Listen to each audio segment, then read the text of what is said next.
നമസ്കാരം. പ്രധാന വാർത്തകളുമായി ഞാൻ Chinchu Ajith.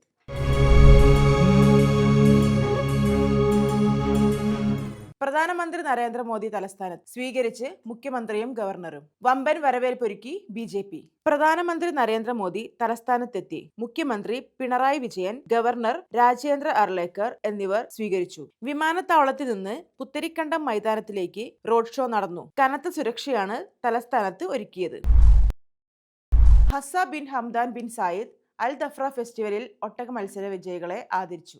Abu Dhabi heritage authority അൽ ദഫ്ര മേഖലയിലെ മദീനത്ത് സായിദിൽ സംഘടിപ്പിച്ച 19ാമത് അൽ ദഫ്ര ഫെസ്റ്റിവലിൽ ഒട്ടക മത്സര ഫൈനൽ റൗണ്ടിന്റെ ഭാഗമായി നടന്ന 20ാമത് അൽ ദഫ്ര റൗണ്ടുകളിലെ വിജയികളെ അദ്ദേഹം ആദരിച്ചു. Abu Dhabi heritage authority chairman Faris Khalaf Al Mazrouei, Al Dhafra മേഖലയിലെ ഭരണാധികാരിയുടെ പ്രതിനിധി, കോടതി under secretary Nasser Mohammed Al Mansouri, Al Dhafra മേഖലയിലെ നിരവധി ഉദ്യോഗസ്ഥർ, പ്രമുഖ ഒട്ടക ഉടമകൾ എന്നിവർ Sheikh Hazza bin Hamdan bin Zayed Al നഹ്യാനോടൊപ്പം ഉണ്ടായിരുന്നു.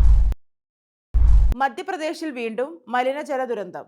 9 പേർ ആശുപത്രിയിൽ, 22 ആളുകൾ അസുഖബാധിതരെന്ന് റിപ്പോർട്ട്. മൊഹോ പ്രദേശത്തു നിന്നാണ് പുതിയ കേസുകൾ റിപ്പോർട്ട് ചെയ്തിരിക്കുന്നത്. ഇവിടെ താമസിക്കുന്ന 22 പേർ മലിനജലം കുടിച്ച് അസുഖബാധിതരായെന്നാണ് പരാതി. ഇവരിൽ 9 പേരെ ആശുപത്രിയിൽ പ്രവേശിപ്പിച്ചിരിക്കുകയാണ്. തീർത്ഥാടക പ്രവാഹം. മക്ക ഹറം പള്ളിയിൽ മാത്രം എത്തിയത് 5.4 കോടി പേർ. ഒരു മാസത്തിനിടെ മക്കയിലെ മസ്ജിദുൽ ഹറമിലും മദീനയിലെ മസ്ജിദുൻ നബവിയിലുമായി എത്തിയത് 7.8 കോടിയിലധികം സന്ദർശകർ. ഉംറ നിർവഹിക്കാനും പ്രാർത്ഥനകൾക്കുമായി 5.4 കോടി ആളുകളാണ് മക്ക ഹറം പള്ളിയിൽ മാത്രം എത്തിയത്. ശബരിമല സ്വർണ്ണക്കൊള്ള.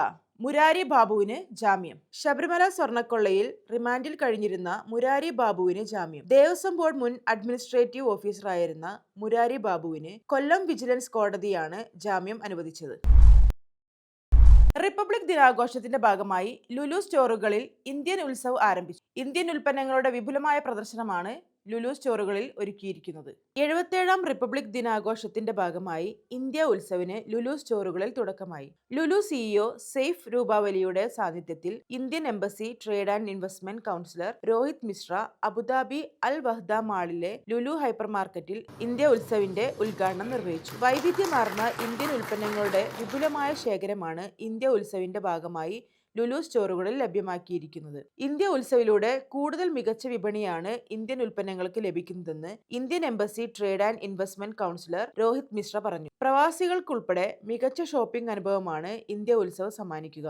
ഇന്ത്യയും UAEയും തമ്മിൽ $200 ബില്യൺ വ്യാപാരം എന്ന ലക്ഷ്യത്തിന് വേഗത പകരുന്നതാണ് ലുലുവിന്റെ പ്രവർത്തനമെന്നും അദ്ദേഹം വ്യക്തമാക്കി. Lulu global operations director Shabu Abdul Majeed, marketing and communication director V Nandakumar, project development director Abubakar T, Lulu Abu Dhabi and Al Dhafra director Ajay Kumar തുടങ്ങിയവരും ചടങ്ങിൽ പങ്കെടുത്തു.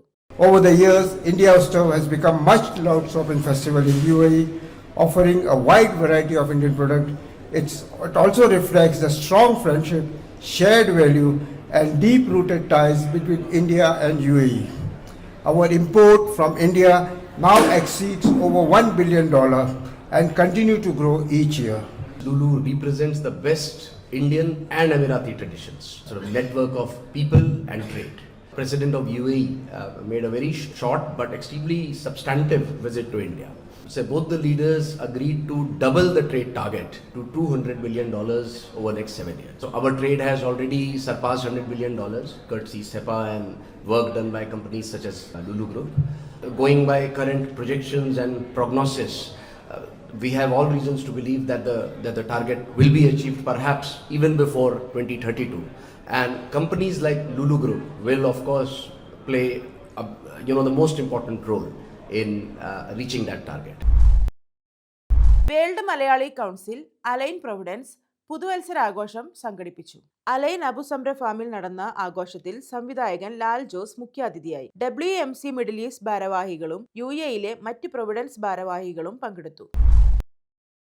ബാഡ്മിന്റണിൽ നിന്ന് വിരമിക്കൽ പ്രഖ്യാപിച്ച് ഇന്ത്യയുടെ സൈന നെഹ്വാൾ. 2012 ലണ്ടൻ ഒളിമ്പിക്സിലെ വെങ്കല മെഡൽ ജേതാവായ സൈന കാൽമുട്ടിനേറ്റ ഗുരുതര പരിക്കും സന്ധിവാതവും കാരണം 2 വർഷമായി കോർട്ടിന് പുറത്തായിരുന്നു. മുൻ ലോക 1-ാം നമ്പർ താരമായ സൈന 2023 സിംഗപ്പൂർ ഓപ്പണിലാണ് അവസാനമായി മത്സരിച്ചത്.